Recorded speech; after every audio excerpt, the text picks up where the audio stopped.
You mentioned your riders briefing a year ago, and it's going to be a completely different one. With the fine weather, do you need to address them in a different tone as to, take your time? You've got all week to get the times and to get into the swing of things. You don't need to set and break records right from the get-go. Yeah, we cover that. Not so much with the season guys, but we do cover that in the newcomers briefings.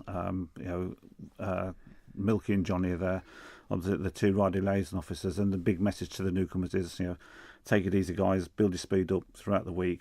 Don't try to break any records in the first night.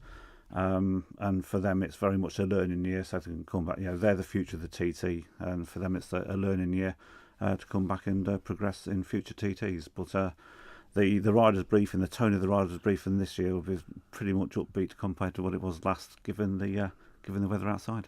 And the great thing is, if it does stay dry through practice week and into race week, you get that lovely line of rubber around the track, don't you? Which the riders love for grip. Absolutely. In 216, I think it was last year, Hutchie commented last year that in 216, of course, we had that fantastic weather through practice week, and I think a lot of the lads did 32, 36 laps in practice week, and there was that much rubber laid down for race week. It was brilliant. And of course, that was sadly missed last year, with a complete lack of practice. As you said earlier, with the first full session we got in was, I think the first wheel we turned was on the Thursday evening. There was no rubber down, so there was nowhere near the grip what they had the year before. And hence, I think it was only the sidecar record that actually went. Yes. Where the class set a record, which is unusual. Absolutely. What do you look forward to most, and what do you dread about coming here and being in the job that you've got, which comes with big responsibilities? Yeah, I mean, the thing I dread most is senior day, to be honest. Senior day, I mean, everybody, it's the blue ribbon event, it's the big race of the TT fortnight, but, for me, it's the... once the checker flag comes down on the senior race, that's it for 352 days, until TT 219.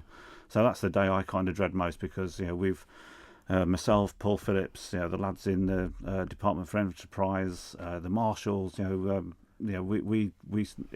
don't start work on Saturday night. We've been working up to this since, I've been working on the TT 218 since last September, and that's the thing I dread most. The thing I look forward to most is just getting stuck in, the riders' briefings, the course inspection which takes place tomorrow morning, and then of course first practice Saturday night. That's always good to get under our belts, because it's a good shakedown for the riders, but also it's a good shakedown for the officials. It's the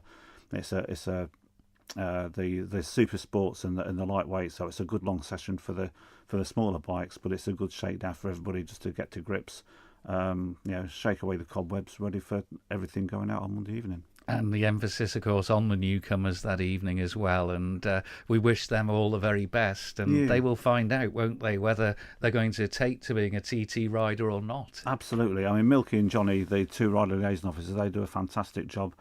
And I know that this crop of newcomers that we've got this year, they've been out with Milky and Johnny. They've done numerous laps. Of course, the sidecar newcomers have been out with Lee Kane as well. So everybody's well prepared. They've got good course knowledge, and it's it's all a matter of putting that into practice then on Saturday evening. So, fair play to them. It's their first TT, and as we've said before, there's to build the speed throughout the week, not break any records in the first night, and hopefully they'll enjoy many more TTs to come. Have an enjoyable and successful fortnight. Great, thanks, Tim.